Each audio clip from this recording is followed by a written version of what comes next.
Azouf Lawan, Monsieur Khair Alaikum.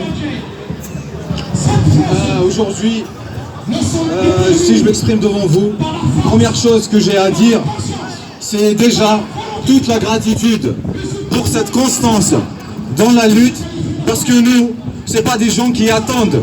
On n'a pas une vision consumériste de la lutte, à savoir que c'est pas parce qu'on l'a cuisiné le matin qu'on est censé le manger le soir. On sait très bien que la lutte est une lutte de longue haleine. L'autoritarisme est une affaire de dizaines et de dizaines d'années. L'enlèvement de la mentalité de la culture autoritaire prendra beaucoup de temps. Le Hirak, de ce point de vue, peut être considéré comme la porte ouverte à une nouvelle espérance, à une nouvelle redéfinition des liens sociaux en Algérie.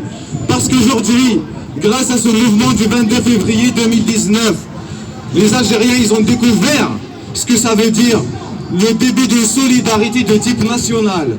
Autrefois, si vous vous souvenez bien, depuis l'indépendance et même avant, toutes les questions ont fait émerger d'une manière régionale. Les solidarités naturelles fonctionnaient par solidarité de tribus, solidarité de sang, solidarité de région. Mais jamais on a assisté à un mouvement de type national qui est en mesure d'incarner une appartenance commune à une nation commune qui est l'Algérie. Donc de ce point de vue, les amis, il ne faut jamais oublier que si on continue à lutter, c'est parce qu'on a ouvert cette espérance. C'est parce qu'il y a aussi la nécessité de maintenir le flambeau, de le porter aujourd'hui pour que les enfants demain continuent à le porter. C'est une affaire de longue haleine. Donc on sait très bien qu'on ne peut pas réussir tout et maintenant. Donc pour ceux qui peuvent désespérer, c'est parce que peut-être dès le départ, ils ont peut-être se sont trompés sur les objectifs qui se donnent d'un mouvement pacifiste qui se voudrait être l'ouverture d'une nouvelle espérance, la refondation d'un lien social, la refondation d'une citoyenneté, d'un destin commun. Et de ce fait, ils peuvent s'identifier tous ensemble, malgré les diversités, malgré les couleurs idéologiques, malgré les appartenances, ils s'identifient tous à un destin commun pour marcher ensemble, définir des lignes d'ordre ensemble et chercher un idéal. Mais cet idéal aujourd'hui, nous voyons bien que la baisse d'intensité du Hirak, de ce mouvement populaire, il est lié à plusieurs paramètres. Il y en a ceux qui sont liés à l'intérieur même du Hirak. Mais par contre, quand même ce qu'on appelle les conditions structurelles qui sont en mesure de porter un mouvement populaire, ça incombe au régime. Quand tu as évolué hier, 1200 arrestations de même jour, ça s'est jamais produit depuis octobre 88. Donc nous voyons bien que le tour de vis répressif, aujourd'hui le régime continue à passer en force. Il passe en force parce qu'il a un agenda politique à dérouler. Il y a des législatives. Et vous savez ce qui peut empêcher le régime aujourd'hui, c'est l'existence même de l'idée d'une opposition. Mais ce n'est pas une opposition de salon, ce n'est pas une opposition de parti politique convenable, c'est une opposition radicale dans la rue qui s'empare de l'espace public et affirme des revendications de transformation profonde. Voilà pourquoi le régime aujourd'hui ne peut pas supporter l'existence d'une opposition de rue, parce qu'elle va contredire le récit officiel de ce régime, disant que aujourd'hui on a tout simplement répondu aux principales revendications du peuple algérien, à savoir une nouvelle constitution, des élections présidentielles et un référendum des mois derniers là. Donc aujourd'hui la continuation du Hirak, c'est un discrédit par rapport à la feuille de route du régime. C'est aussi le discrédit par rapport aux solutions répressives. C'est à la fois aussi une affirmation que cet idéal, aujourd'hui, il y a des gens en Algérie qui se sacrifient. Aujourd'hui, il y a une nouvelle génération qui est rentrée dans le terrain. Ce n'était pas facile et ce n'était pas gagné au départ. Vous savez très bien que les années de la décennie noire, et ensuite, la Bouteflika et l'enfermement, parce que tout a été interdit, notamment les expressions publiques, à part quelques courageux chez les étudiants en 2010. Je me souviens aussi des contestations des chômeurs du Sud, ou bien du mouvement Barakat en 2014. Il n'y avait pas une contestation de masse. Mais vous savez ce que ça peut produire ça dans une société? L'absence d'une pratique politique régulière pendant 20 ans, c'est que ça coupe l'élan.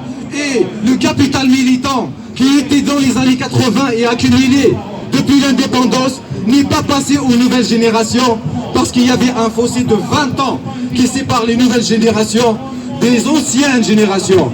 Donc on ne pouvait pas espérer mieux aujourd'hui qu'un éveil intellectuel, un éveil politique, un petit apprentissage. Donc il ne faut pas trop demander à une génération en perdition, il ne faut pas trop demander à une jeunesse qui a souffert tant et tant d'incertitudes, d'un système éducatif qui s'est effondré, d'un autoritarisme structurel, et pour finir avec une décennie noire et une tragédie nationale dont on n'a pas encore tout simplement rétabli les vérités et soigné les plaies qui travaillent encore jusqu'à aujourd'hui la société algérienne. Donc, de ce point de vue, ce Hirak-là, c'est aussi le Hirak de la jeunesse, c'est aussi le Hirak qui reprend le capital militant engrangé depuis les années 70 et 80. Aujourd'hui, nous voyons que cette nouvelle génération s'empare de la chose politique, la discute tant bien que mal, avec ses formes, avec ses discours, avec parfois assez de démagogie, parfois avec radicalité et insulte. Mais vous savez très bien que quand un élan s'exerce, quand un élan politique s'exprime, excusez-le de ne pas sortir tout de suite d'une manière ordonnée et manière cadrée, parce que l'exercice du politique, comme on l'a vécu nous, depuis le 22 février, c'était une explosion. Et une explosion, elle n'est pas organisée. Une explosion ne peut pas être structurée. Une explosion ne peut pas être préparée. Donc aujourd'hui, nous assistons après 2 ans et demi à l'émergence d'une nouvelle classe, à un combat, à des mots d'ordre ancrés dans la société. Donc on n'a pas à rougir aujourd'hui du bilan du Hirak. Ce Hirak-là, il a ouvert cette espérance. À nous de la continuer et la prolonger et lui donner ses propres exigences. Je me permets de définir ici quelques exigences que nous voyons aujourd'hui comme étant principales. La première, c'est la dénonciation. Aujourd'hui, nous voyons bien que ceux qui continuaient à l'époque de dénoncer le bouteflikaisme, vous voyez très très bien qu'aujourd'hui, la dénonciation de Issa de Bouteflika ne suffit pas de faire de toi un opposant, ne suffit pas de faire de toi un adversaire du système. Ceux qui étaient autrefois sortir contre Bouteflika, finalement on a compris en fait que c'est la répartition des quotas de Bouteflika qui ne leur plaisait pas, parce qu'il n'aura pas ouvert un espace ni une part de lion dans sa distribution et dans l'aménagement du système, dans sa figure politique ou la vitrine politique. Nous les voyons aujourd'hui, de petit pas à petit pas, après qu'ils ont commencé à dénoncer la radicalité du Hirak. Ensuite, continuer à parler de pragmatisme. Oh, il faut être pragmatique, ce que vous scandez n'est pas réaliste. Ensuite, avec ça, ils commençaient à dénoncer une période de transition à caractère constituant en soutenant une élection présidentielle. Vous voyez ensuite qu'après l'élection présidentielle, ils ont commencé à avantager l'idée du hiwar.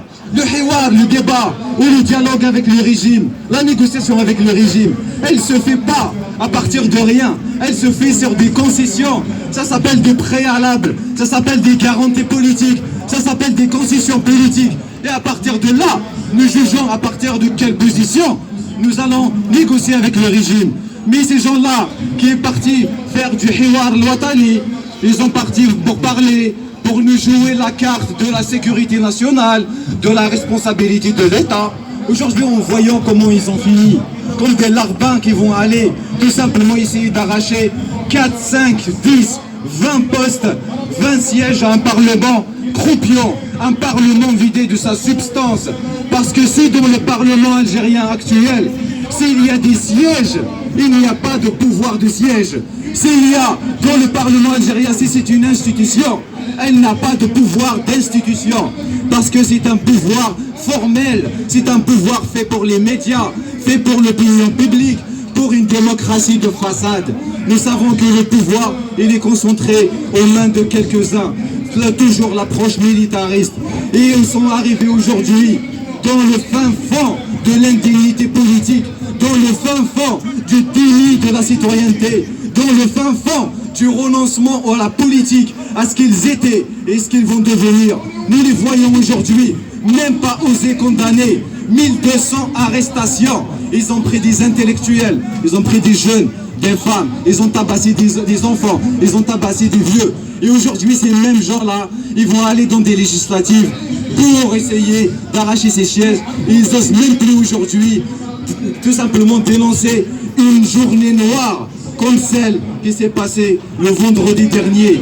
Vous voyez les amis, quand ils parlaient de changement de l'intérieur, nous voyons aujourd'hui la consistance de ce changement de l'intérieur. Ils ont commencé à se coucher devant le pouvoir avant même d'arriver au Parlement. Quoi dire alors le jour où ils y seront?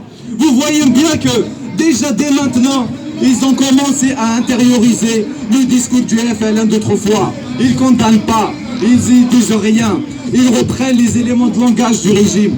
Donc de ce point de vue, soyons méthodiques, soyons organisés, dénonçons-les, portons-leur une contradiction radicale, rappelons-les leur parcours et leur renoncement et leur compromission depuis le début du Hirak et même avant pour certains d'entre eux.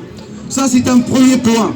Deuxième point, cette répression aussi, comme j'ai dit, elle fait sens pour le régime, de point de vue du régime, pour essayer d'installer l'idée d'un consensus social, comme quoi le régime finalement en Algérie, la baisse allée, il a tout réglé et que la majorité de la population elle est contente. Mais pour faire ça, il doit écraser le Hirak, il doit cacher cette opposition de rue, il doit l'affaiblir, il doit la diaboliser. Alors ils ont sorti tous les subterfuges. Mais nous de notre côté, ce Hirak-là, vous savez, c'est pas une bénédiction du ciel. C'est pas une bénédiction du ciel. Si on attend les solutions du ciel, elles ne viendront pas. Elles sont en nous-mêmes, elles sont dans nos responsabilités, elles sont dans la bonne lecture des événements. Qu'est-ce qui a manqué au Hirak? Ça a manqué au Hirak que l'idée de l'unité, qui est une force initialement très très bien. C'est une force de propulsion, c'est une force qui fait lien, c'est une force qui agrège. Cette idée unitaire pouvait parfois, c'est certain, devenir unicisme. Unicisme, parce que de ce point de vue, quand on empêche le débat de se dérouler, quand toute forme de débat est diabolisée, les amis, il ne faut pas croire qu'on va arriver à un compromis politique, à un pacte républicain sans passer par le débat. On doit débattre entre nous, on doit débattre pour se reconnaître les limites des uns et des autres. On doit débattre entre nous, y compris non seulement sur les points communs, mais aussi sur les points de discorde. Non pas pour essayer d'essayer toujours de puiser dedans, pour acquiser celui-là ou celui-là, non. Il faut parler même des points de discorde, parce que le régime a investi ces points de discorde. Parce que le régime, si nous-mêmes, dans l'opposition, ne sommes pas capables de dépasser ces points de discorde, alors le régime reviendra toujours pour essayer de les exploiter et mettre la main là où ça fait mal. Et alors, on va tout en éternel recommencement, essayer toujours de dire, il ne faut pas en parler. Non, aujourd'hui nous avons la question, nous avons le défi d'en parler et dépasser ça. Comment on peut dépasser ça? Alors il y a des récits différents. On a vécu une tragédie. Il s'agit de la langue, il s'agit de la question religieuse, il s'agit de la question de la destinée noire. Il ne s'agit pas aujourd'hui de se porter comme l'avocat de celui-là ou de celui-là. Il s'agit tout simplement pour des militants politiques d'essayer de trouver des outils et des leviers politiques qui permettent à tout le monde de soutenir ce levier en mesure de dépasser le conflit historique. Alors si nous dépassons nos clivages et nos plaies de l'époque, alors il est certain que le régime ne pourra plus jouer dedans. Alors il est certain que l'unité va se faire d'elle-même. Alors il est certain que si on a parlé, on a dépassé nos clivages, alors le contrat républicain, ou là le pacte social, alors il est à notre portée. Mais si on continue à mettre les choses sur le tapis, alors de ce côté-là, on peut s'entendre comme on est là. On peut s'entendre sur les principes généraux. On peut s'entendre aussi sur ce qu'on a en commun contre ce régime. Mais il viendra toujours le moment où la différence, où les conflits de l'époque reviennent à la table. Ils reviendront toujours. D'ailleurs, c'est ça qui avantage aujourd'hui cette crise de confiance. Pourquoi les Algériens, ils peuvent se parler, mais ensuite ils se quittent. On peut signer des documents, mais on ne les respecte pas. La crise de la confiance, elle vient du fait qu'on n'a pas dépassé les clivages de l'époque. On n'a pas dépassé les conflits de l'époque parce qu'on n'a pas apporté des solutions de type politique en mesure de faire comprendre aux uns comme aux autres que la solution va venir politiquement. Donc la peur était mauvaise conseillère dès le départ, les amis. Le contrat républicain, il doit passer par le débat. Le débat sur les points communs, sur les désaccords. Nous allons trouver des points d'équilibre. Ce n'est pas irréconciliable. Nous avons une communauté de destin. Nous avons plein de choses qu'on a en commun. Alors je ne vois pas pourquoi, peu importe l'idéologie des uns et des autres, comment on ne peut pas trouver des points d'équilibre. La politique aussi, c'est la croyance chevillée au corps qu'il y a des points d'équilibre à trouver. Comme novembre était un point d'équilibre qui a regroupé pas mal de monde, comme la SOMAM était un point d'équilibre qui a ramené beaucoup de gens différents, parfois qui se livraient une guerre sans merci autour d'une table et d'objectifs clairs. Donc c'est ça la priorité, les amis. Il ne faut pas se perdre dans ça. Deuxième élément et le dernier que je souhaite apporter, c'est qu'en Algérie actuellement, nous voyons aussi la mobilisation de tout le front social. Nous voyons des pompiers tabassés, nous voyons des ouvriers massacrés, nous voyons des hôpitaux, des personnels médicaux, le personnel éducatif. Il ne faut pas détourner le regard, il ne faut pas croire que le Hirak est la seule expression de l'opposition. Il s'agit aujourd'hui, avant que ça soit trop tard, de construire ce front social unifié qui est à l'intérieur de lui-même divers, avec des expressions et des revendications différentes, mais dans une dynamique commune. À commencer peut-être par marcher le même jour avec les postiers, avec les ouvriers et le Hirak de vendredi.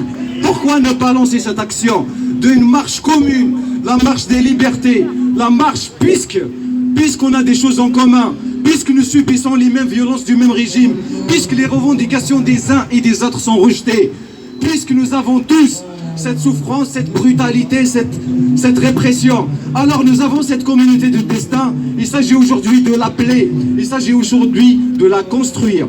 Parce que la bataille, non pas celle des mots, mais c'est celle des, ce qu'on appelle aussi les cadres organisationnels.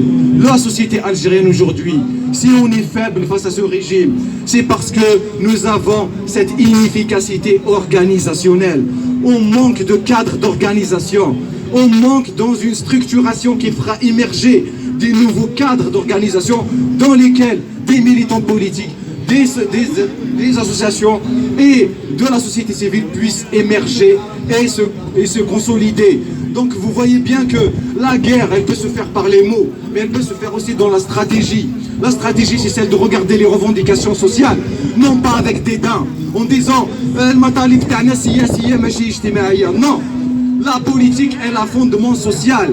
La politique qui ne va pas parler aux catégories populaires.